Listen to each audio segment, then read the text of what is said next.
Neste vídeo, uma passagem bíblica que desmonta o argumento daqueles que pensam que todo e qualquer acidente é castigo de Deus.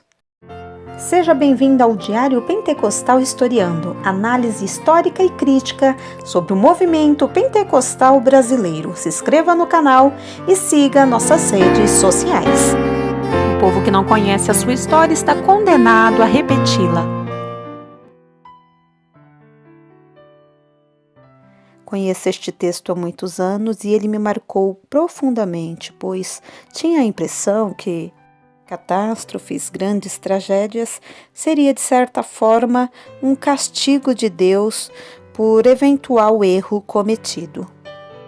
O texto que apresentarei hoje foi pregado em 1861 pelo pastor batista Charles Spurgeon no Tabernáculo Metropolitano New Whiton, Londres. Acidentes não castigos. Um sermão pregado domingo, 8 de setembro de 1861, por Charles Haddon Spurgeon, no Tabernáculo Metropolitano New Whiton, Londres. E naquele mesmo tempo estavam presentes ali alguns que lhe falavam dos galileus, cujo sangue Pilatos misturara com os seus sacrifícios. E respondendo Jesus, disse-lhes: Cuidai vós, que esses galileus foram mais pecadores do que todos os galileus por terem padecido tais coisas? Não vos digo. Antes, se não vos arrependerdes, todos de igual modo perecereis. E aqueles 18 sobre os quais caiu a torre de Siloé e os matou, cuidais que foram mais culpados do que todos quantos homens habitam em Jerusalém? Não, vos digo. Antes, se não vos arrependerdes, todos de igual modo perecereis. Lucas 13, do 1 ao 5. O ano de 1861 será notório entre seus companheiros por ser um ano marcado por calamidades, justo na época quando o homem sai a receber o fruto dos seus labores, quando a colheita da terra está madura e os celeiros começam a encher-se, cheios de trigo novo, a morte também, essa poderosa segadora, saiu para cortar sua própria colheita. Feixes completos foram recolhidos em seu celeiro à tumba. Terríveis foram os lamentos que formam o hino de colheita da morte. Ao ler os jornais essas últimas semanas, ainda as pessoas mais impassíveis experimentaram sentimentos muito dolorosos. Não só ocorreram calamidades tão alarmantes que só de lembrar gelam o sangue, mas também as colunas dos periódicos foram dedicadas a certas calamidades de um menor nível de horror, mas que, somadas todas, são suficientes para encher a mente de terror pela tremenda quantidade de mortes inesperadas que recentemente corresponderam aos filhos dos homens. Não somente temos tido acidentes a cada dia da semana, mas sim até 2 ou 3.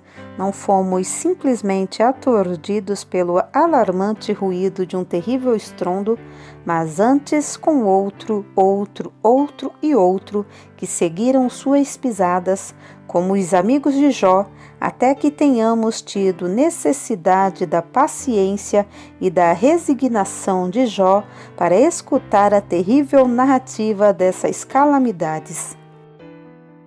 Após revisar os velhos artigos nos quais nossos antepassados registraram os acidentes e as calamidades, encontramos que a antiga diligência ofereceu à morte uma presa tão custosa como o trem que roda ferozmente o faz. Tinham então tantas portas para o Hades como as que existem hoje, caminhos tão empinados e íngremes que conduziam para a morte, que eram transitados por uma multidão tão vasta como em nossa época. Por acaso duvidam disso? Peço-lhes que nos dirijamos ao capítulo 13 de Lucas. Lembrem-se desses 18 sobre os quais a torre de Siloé caiu. que tal se nenhuma colisão os tivesse esmagado? Ou que, se não tivessem sido destruídos pelo ingovernável cavalo de ferro que os arrastou à água desde um aterro? No entanto, alguma torre mal construída ou alguma parede golpeada pela tempestade poderia ter caído sobre 18 de uma vez e teriam perecido. O pior que isso, um governante déspota, levando as vidas dos homens penduradas em seu cinto, como se fossem as chaves do seu palácio, poderia ter caído subitamente sobre os que estavam adorando no seu próprio templo e poderia ter misturado o sangue deles com o sangue dos bezerros que nesse momento estavam sendo sacrificados ao Deus do céu. Não pensem, então, que essa é uma época na que Deus está tratando mais duramente conosco do que antes. Não pensem que a providência de Deus se tem voltado mais dura do que antes. Sempre ocorreram mortes inesperadas e sempre as haverá. Sempre têm ocorrido estações nas que os lobos da morte têm caçado em manadas famintas e provavelmente até o fim dessa dispensação, o último inimigo terá o seu festival periódico e satisfará aos vermes com carne humana. Portanto, não estejam abatidos pelas mortes inesperadas, nem tampouco estejam perturbados com essas calamidades. Continuem com suas atividades normais e, se seus chamados os levam a cruzar o campo da própria morte, o façam e façam corajosamente. Deus não soltou as rédeas do mundo, não tirou sua mão do timão do grande barco, todavia. Ele em todas as partes possui império, e todas as coisas servem ao seu propósito. Cada ato seu é pura bênção, seu caminho é luz sem mancha. Só aprendam a confiar nele e não terão nenhum temor à morte inesperada. A sua alma pousará no bem e a sua semente herdará a terra. Salmo 25:13. O tema particular dessa manhã, no entanto, é esse: o uso que devemos encontrar para esses terríveis textos que Deus está escrevendo com letras maiúsculas na história do mundo. Deus falou uma vez, sim, 2 vezes, que não se diga que o homem não prestou atenção. Temos visto um vislumbre do poder de Deus, contemplamos alguma coisa da rapidez com que ele pode destruir nossos concidadãos. Presta atenção ao castigo e a quem o estabelece, e ao prestar atenção, façamos 2 coisas. Primeiro, não sejamos tão insensatos para tirar a conclusão a que chegam as pessoas supersticiosas e ignorantes. Essa conclusão que está sugerida no texto quer dizer que os que são destruídos por meio de acidentes são pecadores que estão acima de todos os pecadores que habitam o lugar. E, em segundo lugar, cheguemos à conclusão apropriada e correta. Façamos um uso prático de todos esses eventos para a nossa própria melhoria pessoal. Escutemos a voz do Salvador que diz: se não vos arrependerdes, todos de igual modo perecereis. Primeiro, então tenhamos muito cuidado de não concluir apressadamente e irrefletidamente sobre esses terríveis acidentes, que os sofrem por culpa de seus pecados. É dito de maneira mais absurda que os que viajam no primeiro dia da semana e sofrem um acidente devem considerar esse acidente como um juízo de Deus sobre eles, devido a estarem violando o dia de adoração cristão. Tem-se dito ainda por parte de ministros piedosos que essa última colisão deplorável dos trens deve-se considerar uma notável visitação e sumariamente maravilhosa da ira de Deus contra esses infelizes que, por casualidade, encontravam-se no túnel Clayton. Porém, eu apresento meu protesto mais enérgico contra uma conclusão assim, não só em meu nome, mas também em nome daquele que é o Senhor do cristão e mestre do cristão. Eu pergunto acerca dessas pessoas que foram esmagadas nesse túnel. Pensam vocês que eles eram maiores pecadores do que todos os pecadores? Não. Se não vos arrependerdes, todos de igual modo perecereis. Ou os que morreram na segunda-feira passada. Pensam vocês que eles eram maiores pecadores que todos os pecadores que estavam em Londres? Se não vos arrependerdes, todos de igual modo perecereis. Agora, fixem bem, eu não negaria que existiram ocasiões em que houve juízos de Deus sobre pessoas particulares devido a seu pecado. Algumas vezes, e eu penso que muito raramente, tais coisas ocorreram. Alguns de nós ouvimos em nossa própria experiência que certos homens blasfemaram a Deus e o desafiaram a que os destruísse e morreram repentinamente. E em tais casos, o castigo seguiu tão rapidamente à blasfêmia que era impossível não ver a mão de Deus nisso. O homem havia perdido perversamente o juízo de Deus e sua oração foi ouvida e veio o juízo. E além de toda dúvida, existe o que se pode descobrir como juízes naturais. Vocês veem a um homem vestindo farrapos, pobre, sem casa, foi um libertino, um bêbado, perdeu o seu caráter, e não é senão o justo juízo de Deus sobre esse homem que esteja morrendo de fome e que seja um proscrito dos homens. Vocês podem ver nos hospitais há repugnantes exemplares de homens e mulheres que estão terrivelmente enfermos. Deus não queira que, em tais casos, nós neguemos que existe um juízo de Deus sobre essas concupiscências ímpias e licenciosas. E o mesmo pode-se dizer de muitos casos onde existe um vínculo tão claro entre o pecado e o castigo que até os homens mais cegos podem discernir que Deus converteu a miséria na filha do pecado. Porém, em casos de acidente, tal como esse a que me refiro, e em casos de morte repentina e instantânea, repito, eu apresento meu mais sincero protesto contra essa insensata e ridícula ideia que os que perecem assim são mais pecadores que todos os pecadores que sobrevivem sem sofrer dano algum. Simplesmente permitam-me raciocinar esse assunto com o povo cristão, pois há alguns cristãos sem maior iluminação que se sentirão horrorizados pelo que eu disse, e os que tendem a ser perversos podem sonhar inclusive que eu estou fazendo uma apologia para o quebrantamento do dia de adoração. Porém, eu não faço tal coisa. Eu não diminuo a gravidade do pecado.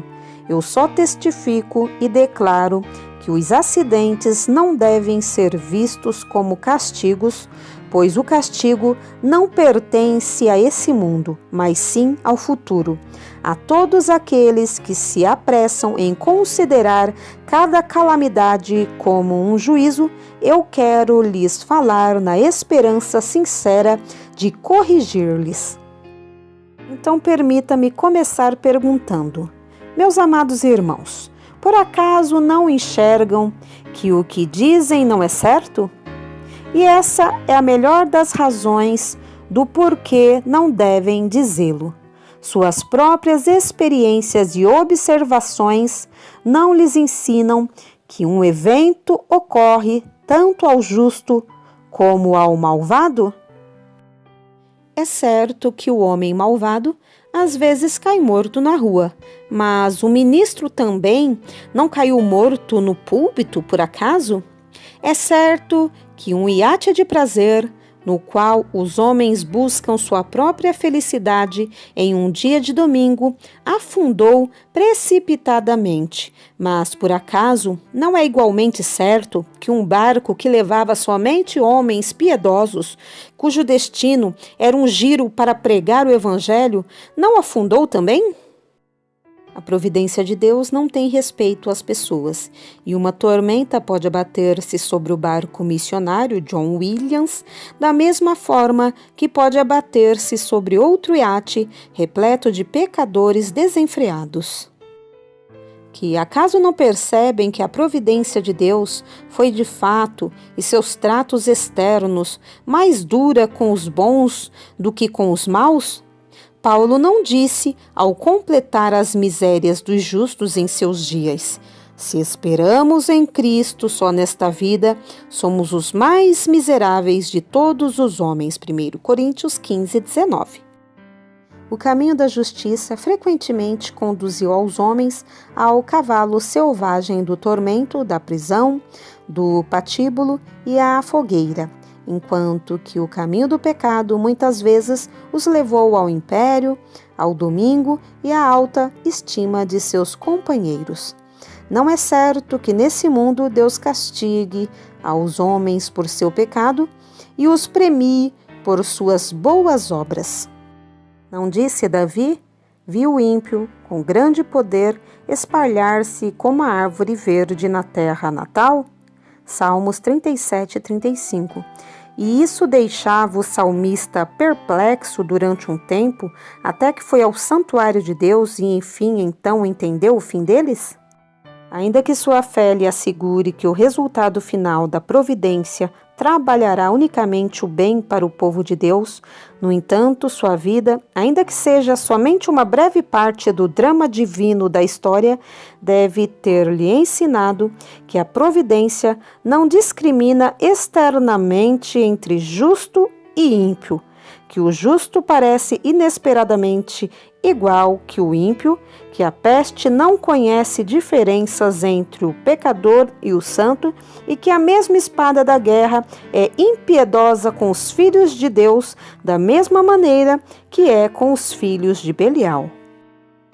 Quando Deus envia o flagelo, esse mata inesperadamente ao inocente da mesma forma que ao perverso e ao insolente. Agora, meus irmãos, se a ideia de vocês de uma providência que castiga e que premia não é certa, por que falam como se fosse? E por que, se não é correta como regra geral, vocês supõem que seja verdadeira nessa instância particular? Demovam essa ideia de suas cabeças, pois o Evangelho de Deus jamais requer que vocês creriam em algo que não é certo. Porém, em segundo lugar, existe outra razão. A ideia de que sempre que ocorre um acidente, devemos considerá-lo como um juízo de Deus, faria que a providência fosse, em vez de um grande abismo, uma poça d'água bem rasa, pois qualquer criança pode entender a providência de Deus se é certo que quando há um acidente ferroviário é porque as pessoas viajavam em um domingo.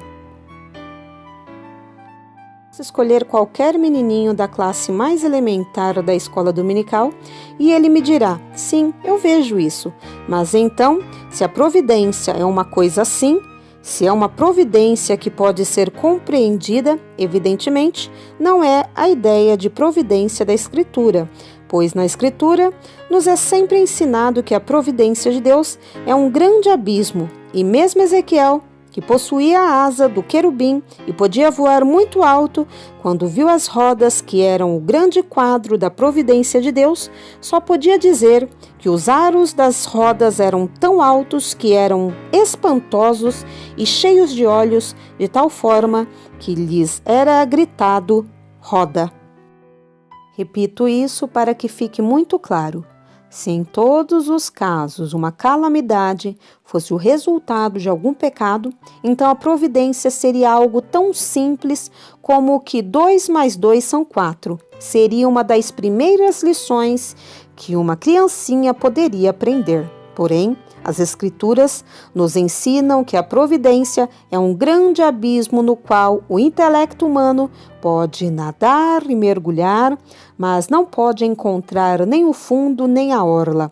E se você e eu pretendemos poder encontrar as razões da providência e torcer as dispensações de Deus com nossos dedos, só demonstramos nossa insensatez, porém não estamos evidenciando que temos começado a entender os caminhos de Deus.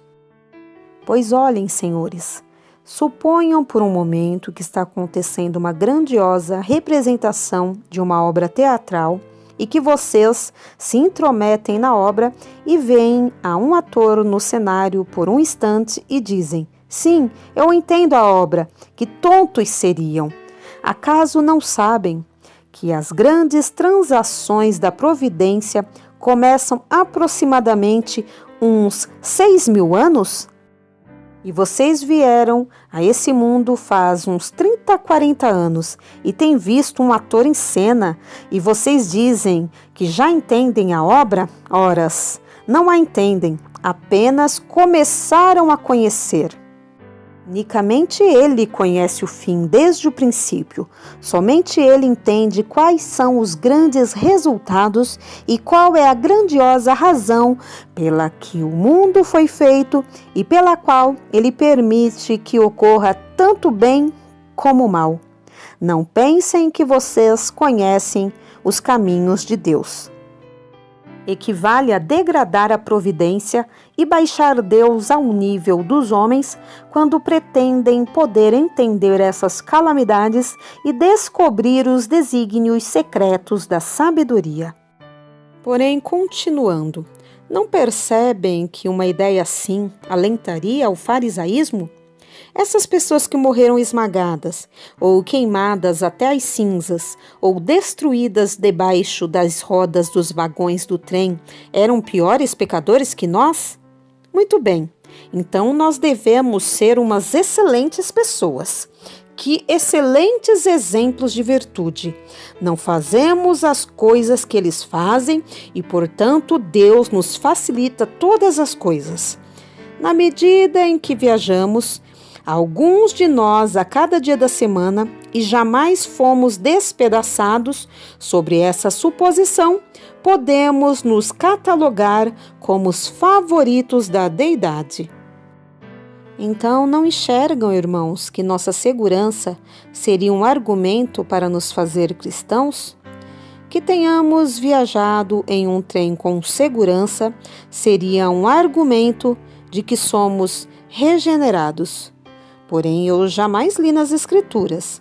Nós sabemos que passamos da morte para a vida porque viajamos de Londres a Brighton sem nenhum problema 2 vezes ao dia.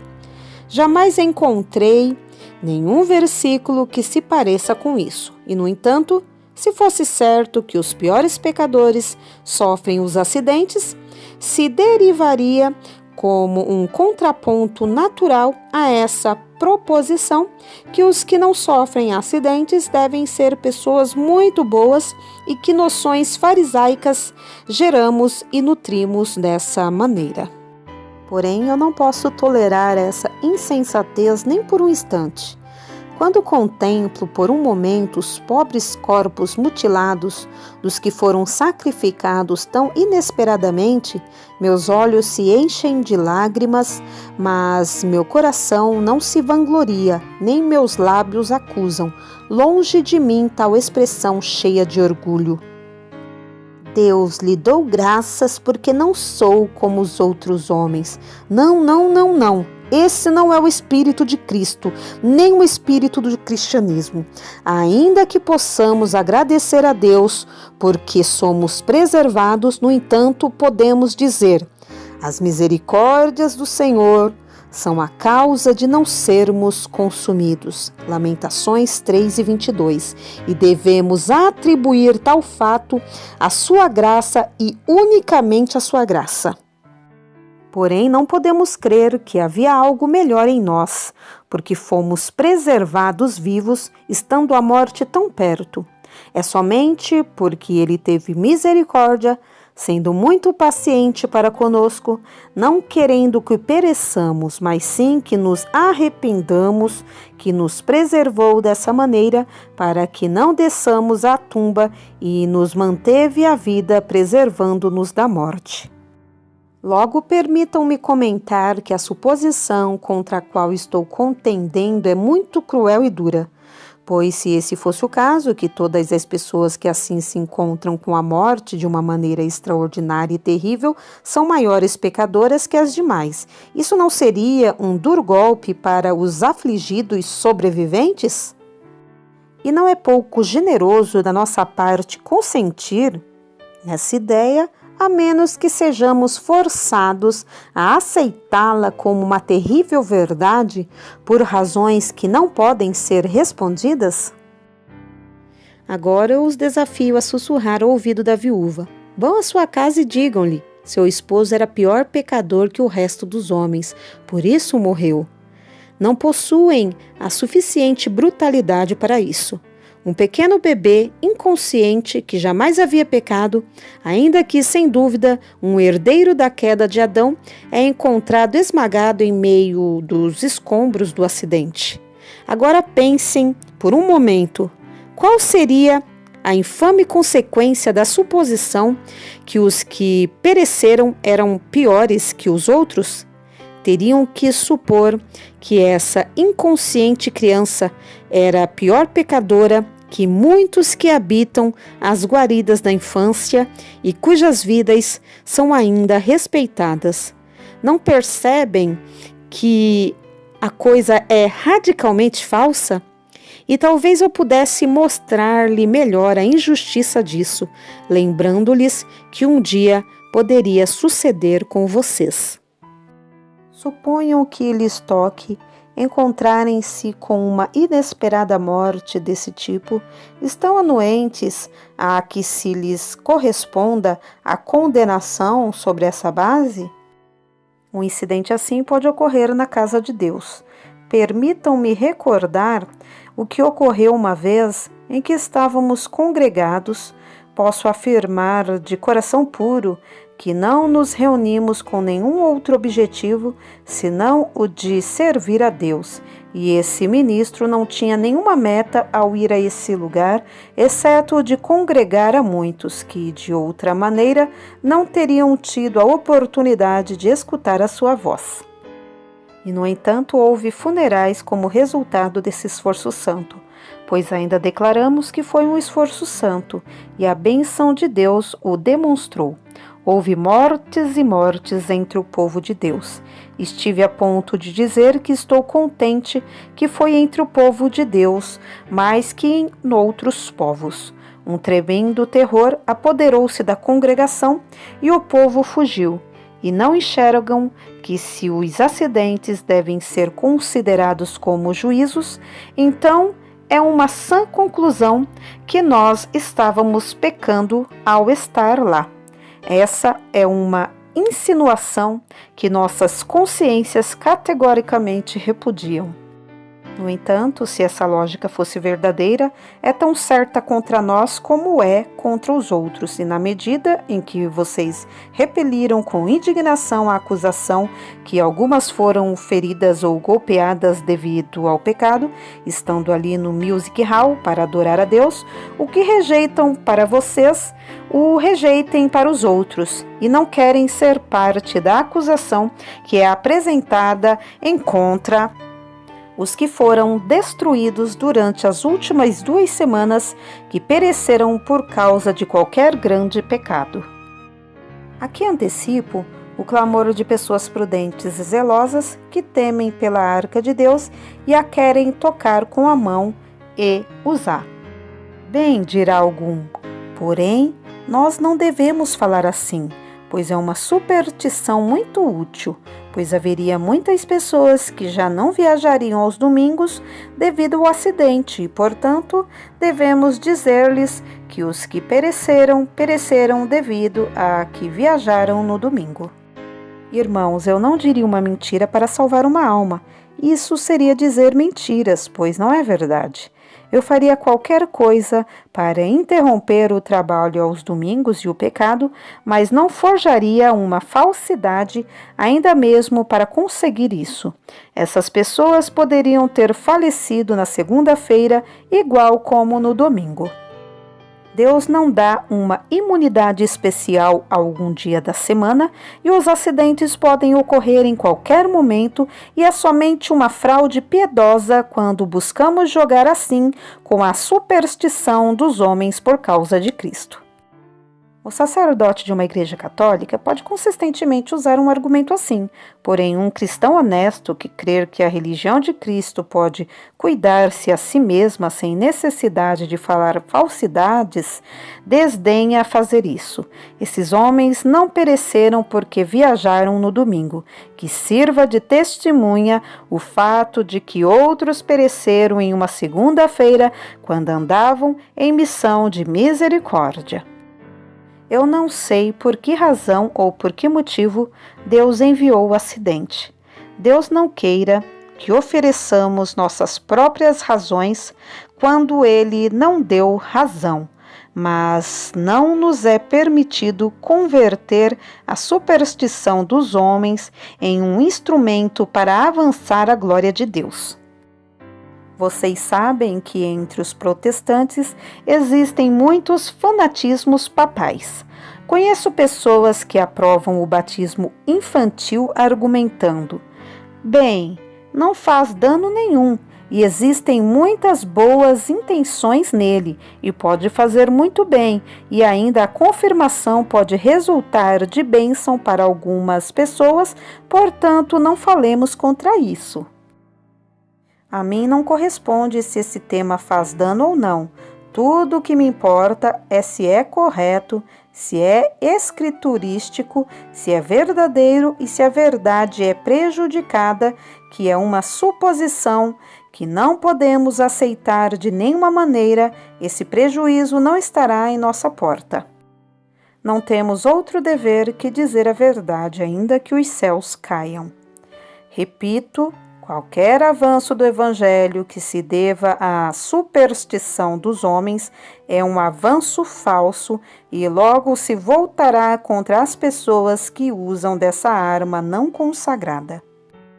Não possuímos uma religião que apela ao juízo do homem e ao sentido comum, e quando não podemos avançar com isso, eu não aceito que devamos prosseguir utilizando outros métodos.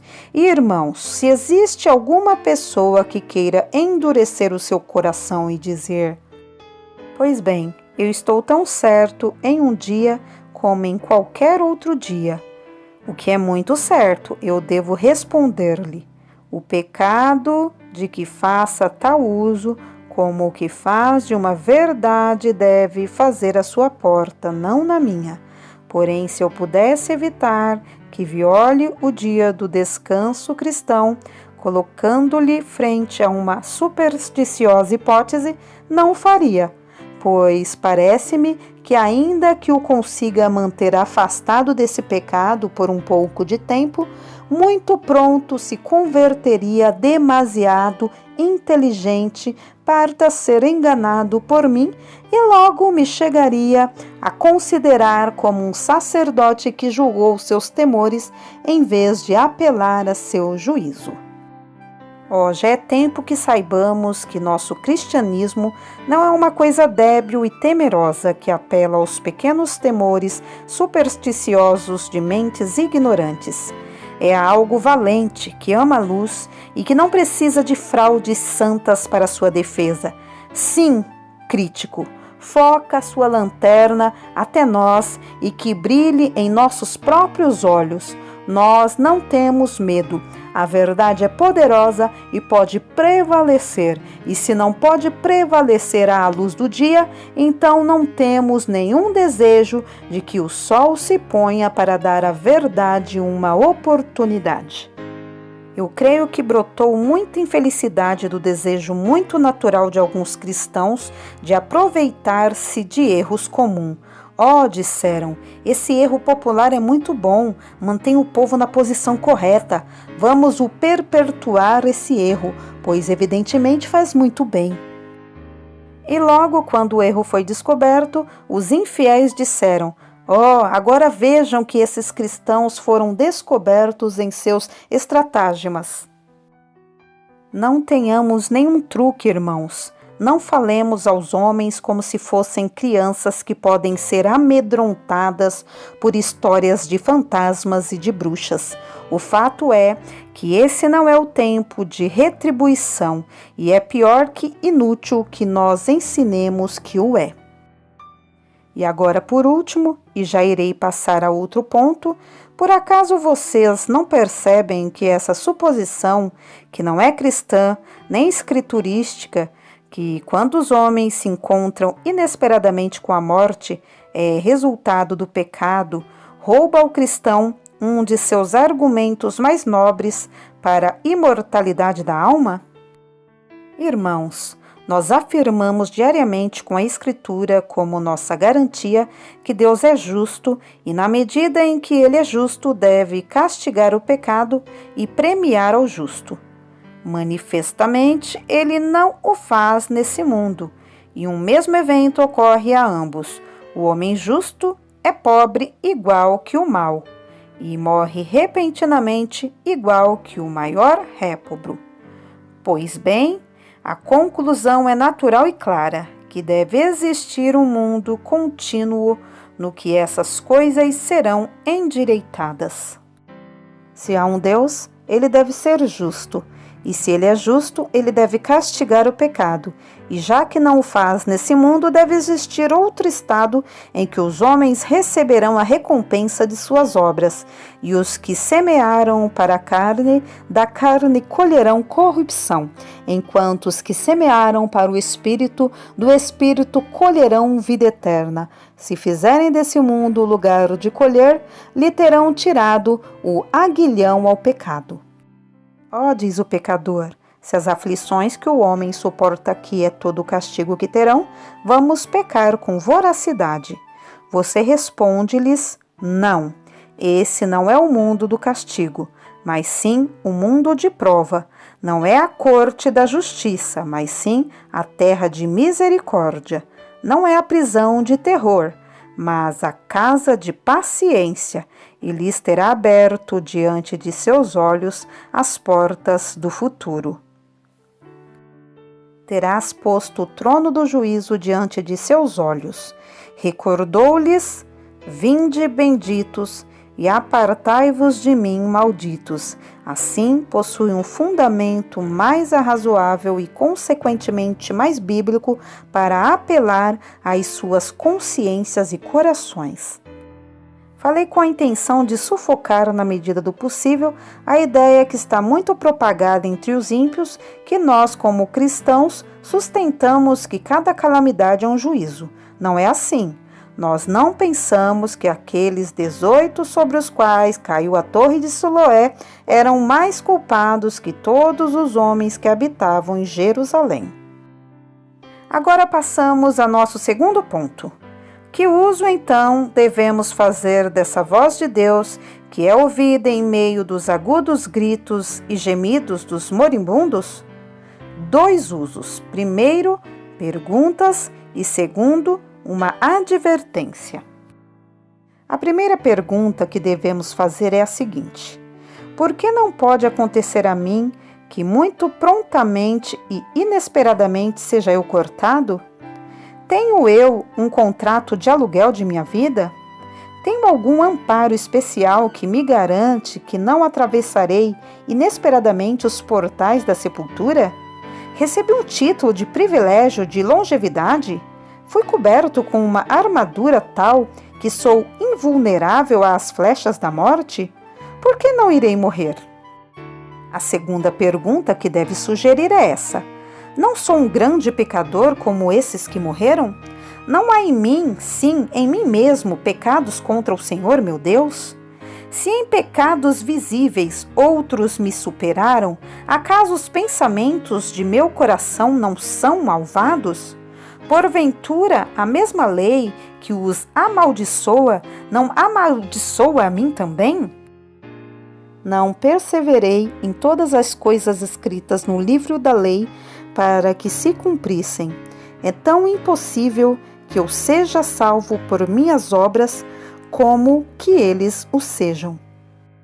Não estou debaixo da lei por natureza como eles o estão, e pela mesma não estou eu também debaixo da maldição como eles o estão? Essa pergunta deve ser feita. Em vez de pensar em seus pecados, o que me converteria um orgulhoso, devo pensar em meus próprios pecados, o que me converterá humilde. Em lugar de especular sua culpa, que é assunto que não é de minha responsabilidade, devo voltar meus olhos até meu interior e considerar minha própria transgressão, pela qual devo responder pessoalmente diante do Deus Altíssimo. Logo, a seguinte pergunta é: me arrependi de meu pecado? Eu não preciso ficar investigando se eles se arrependeram ou não. Eu me arrependi? Posto que eu esteja exposto à mesma calamidade, estou preparado para enfrentá-la? Senti por meio do poder de convencimento do Espírito Santo a negridão e a depravação de meu coração? Tenho sido guiado a confessar diante de Deus que eu mereço a sua ira e que seu desagrado, se ele pousa sobre mim, será um justo pago? Odeio o pecado. Aprendi a aborrecê-lo? Apartei-me do pecado por meio do Espírito Santo como de um veneno mortal e busco agora honrar a Cristo, meu Senhor? Fui lavado em seu sangue. Reflito sua semelhança? Mostro seu caráter? Busco viver para seu louvor? Eu não irei perguntar onde eles estão? E logo, de novo, em vez de estar espiando no futuro destino desses infelizes homens e mulheres, quando o melhor seria nos perguntar sobre nosso destino e de nossa própria situação. O que eu sou? Minha alma desperta e faz uma análise imparcial. Estou preparado para morrer? Se as portas do inferno abrem-se agora, eu estaria ali? Se debaixo de mim se abrirem as bocas da morte, estou preparado com confiança para atravessá-las, não temendo o mal, porque Deus está comigo? Esse é o uso correto que podemos fazer desses acidentes. Essa é a maneira mais sábia de aplicar os juízos de Deus a nós mesmos e à nossa própria condição. Ó senhores, Deus tem falado a cada homem em Londres durante as últimas 2 semanas.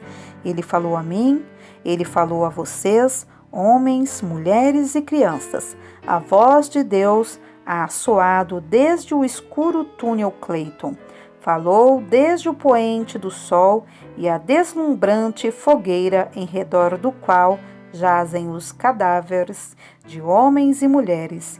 E ele lhes disse: portanto, estai vós também apercebidos, porque virá o Filho do Homem a hora que não imaginais. Lucas 12:40. Isso está tão dirigido a vocês que eu espero que o levem a perguntar-lhe: estou preparado? Estou pronto? Estou disposto a enfrentar meu juiz e escutar a sentença pronunciada sobre minha alma? Quando tenhamos usado a voz de Deus para nos perguntar dessa maneira, permitam-me lembrar-lhes que devemos usá-las também como uma advertência. Todos de igualmente perecereis. Não, dirá alguém, não igualmente. Não todos seremos esmagados. Muitos de nós morreremos em nossas camas. Não todos morreremos queimados. Muito de nós fecharemos tranquilamente nossos olhos. Porém, o texto diz: todos de igual modo perecereis. E deixem-me lembrar-lhes que alguns de vocês podem perecer de uma maneira idêntica. Não possuem nenhuma razão para crer que vocês não podem ser cortados inesperadamente enquanto caminhem pelas ruas. Podem cair mortos enquanto comem, quando não têm perecido com o cajado da vida em suas mãos. Estarão em sua cama, e sua cama subitamente se converterá em sua tumba.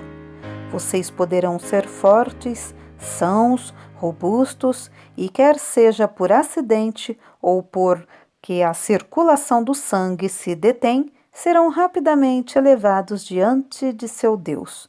Oh, que a morte inesperada seja para vocês glória súbita.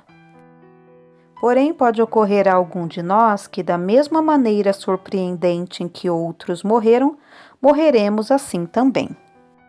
Faz só um pouco de tempo nos Estados Unidos que um irmão, enquanto pregava a palavra, entregou seu corpo e seu cargo simultaneamente. Vocês lembram da morte do Dr. Belmonte, que, enquanto proclamava o Evangelho de Cristo, fechou seus olhos ao mundo. E eu recordo a morte de um ministro nesse país que acabava de pronunciar esse verso. Pai, eu anelo, eu anseio ver o lugar de tua habitação. Eu quero deixar teus átrios terrenos e fugir até a tua casa, meu Deus. E então agradou Deus conceder-lhe o desejo de seu coração e apareceu diante do rei em sua beleza. Não poderia uma morte imprevista como essa suceder a vocês e a mim mesmo? Porém, é muito certo que, venha a morte de maneira que venha, há alguns quantos aspectos na que virá os justos da mesma maneira como veio aos que sofreram esses acidentes. Em primeiro lugar, virá com toda certeza. Eles não teriam tido possibilidade de escapar do perseguidor, não importa quão rápido viajassem. Eles não teriam tido a chance de escapar da seta, não importando a que lugar houvessem ido, escondendo-se de casa em casa quando seu tempo lhe chegou, e nós pereceremos assim. Com a mesma certeza, tão certo como a morte colocou seu selo sobre os cadáveres que agora estão cobertos de terra, com a mesma certeza colocará seu selo sobre nós, a menos que o Senhor venha antes, pois aos homens está ordenado morrerem uma vez, vindo depois disso o juízo. Hebreus 9:27. Não existe exoneração nesse caminho. Não existe escape por nenhum atalho para nenhum indivíduo. Não existe nenhuma ponte sobre o rio. Não há nenhuma nave que possa passar esse Jordão sem molharmos nossos pés. Para suas geladas profundidades, ó rio, cada um de nós deve descer. Em sua fria corrente, nosso sangue deve congelar-se, e debaixo de suas espumosas ondas, nossa cabeça deve submergir. Nós também devemos morrer com certeza. Trilhado, você diz, e cheio de lugares comuns. E a morte é um lugar comum, mas que só nos ocorre uma vez. Que Deus conceda que essa única vez que morreremos possa estar perpetuamente em nossas mentes até que morramos diariamente e assim não nos resulte ser um trabalho difícil morrer ao final.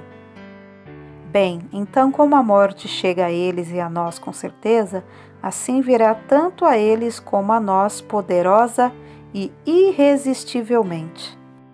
Quando a morte os surpreendeu, que ajuda tiveram então?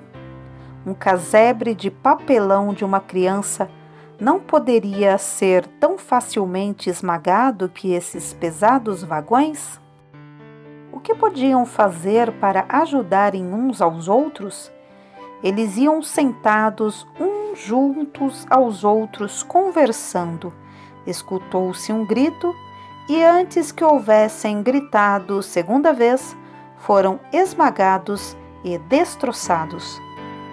O esposo trata de resgatar dos escombros sua esposa, porém as pesadas tábuas de madeiras cobriram seu corpo.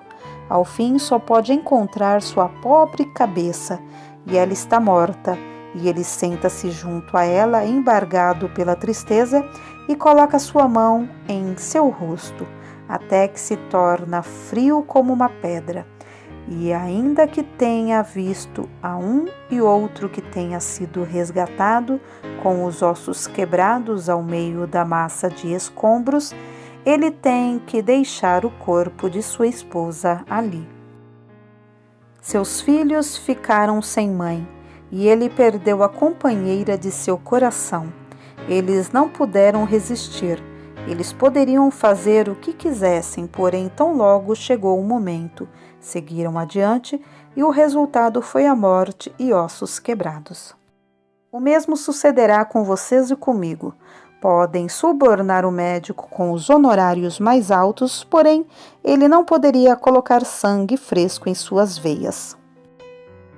Podem pagar-lhe grandes quantidades de ouro, mas ele não poderia conseguir que o pulso desse outro bramido. Ó morte, irresistível conquistadora de homens, não há ninguém que possa prevalecer contra ti. Sua palavra é lei, sua vontade é destino. Assim virá a nós, como chegou a eles. Virá com poder, e nenhum de nós poderá resistir a ela. Quando a morte chegou-lhes, veio instantaneamente, sem aceitar demoras. Assim virá a nós. Poderíamos ter um aviso mais antecipado do que eles, porém, quando chega a hora, não haverá forma de adiá-la. Encolhe seus pés na cama, ó patriarca, pois deve morrer e não vai viver. Dá último beijo em sua esposa, veterano soldado da cruz. Coloca suas mãos sobre a cabeça de seus filhos e dá-lhes a bênção do moribundo, pois todas suas orações não podem alargar sua vida, e todas as lágrimas não podem agregar nem uma só gota ao poço seco de seu ser. Você deve ir, o Senhor manda por você, e Ele não suporta atrasos. Não, ainda que sua família esteja disposta a sacrificar suas vidas para lhe comprar uma hora de trégua, isso não pode ser. Ainda que uma nação seja holocausto, um sacrifício voluntário para dar a seu soberano outra semana adicional ao seu reino, não se pode conseguir tal coisa, ainda que a congregação inteira consinta voluntariamente em recorrer às escuras abóbodas da tumba para salvar a vida de seu pastor, por mais outro ano, não se pode alcançar esse intento. A morte não aceita atraso, e o tempo chegou, e o relógio soou, e a areia da ampulheta consumiu-se, e tão certamente como eles morreram quando chegou-lhes seu tempo, no campo inesperadamente, assim certamente nós devemos morrer. Logo, novamente, recordemos que a morte chegará a nós como chegou a eles com terrores. Não com o estrondo de madeiras quebradas, talvez, nem com a escuridão de um túnel, não com o vapor e a fumaça, não com os gritos das mulheres e os gemidos dos moribundos, mas, no entanto, com terrores. Pois se encontrar com a morte onde quer que seja, se não estamos em Cristo e se a vara e o cajado do pastor não nos infundem alento, deve ser uma coisa terrível e tremenda. Sim, ó pecador, com suaves almofadas debaixo de sua cabeça e o terno braço de sua esposa para te sustentar e uma doce mão para limpar seu frio suor, em seu corpo encontrará que é um terrível trabalho enfrentar o monstro e sentir seu aguilhão e entrar em seus espantosos domínios. É um terrível trabalho em qualquer instante, mesmo sob as melhores e mais propícias circunstâncias que um homem morra sem preparação. E agora quisera eu enviar-lhes de volta para casa com um pensamento que fique gravado em sua memória. Nós somos criaturas moribundas, não criaturas viventes, e logo nós teremos ido. Talvez, estando eu de pé aqui e falando rudemente dessas coisas misteriosas, pronto se estenderá essa mão e cerrará minha boca, que balbucia com tão gaguejante esforço. O poder supremo, ó Rei eterno, venha quando queiras, porém nunca venha em uma hora desperdiçada, que me encontres em elevada meditação, cantando hinos ao meu grandioso Criador, fazendo obras de misericórdia aos pobres e aos necessitados, ou carregando em meus braços aos pobres e necessitados do rebanho, ou consolando o desconsolado, ou tocando o sonido da trombeta do Evangelho aos ouvidos das almas surdas que estão perecendo. Então, vem quando tu queiras. Se tu estás comigo em vida, não temeria encontrar a ti na morte. Mas, ó, que minha alma esteja preparada com seu vestido de bodas, com sua lâmpada preparada e sua luz acesa, pronta para ver o seu Senhor e entrar no gozo de seu Deus. Almas, vocês conhecem o caminho de salvação. O escutaram frequentemente, porém, ouçam de novo.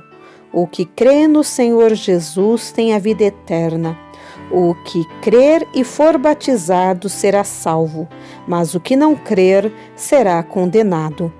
Crê em teu coração e confessa com sua boca, que o Espírito Santo lhes dê graça para fazer ambas as coisas, e tendo feito, possam dizer: vem morte, com uma congregação celeste para levar a minha alma.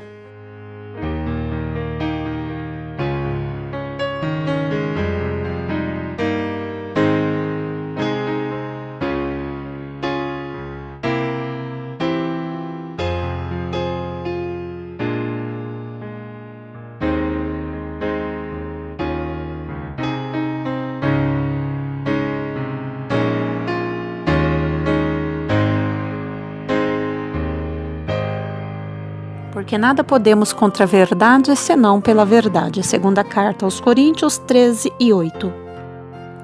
Se você gostou do conteúdo deste vídeo, se inscreva no canal, deixe o seu joinha, compartilhe e ative o sininho para receber do YouTube as notificações dos novos vídeos.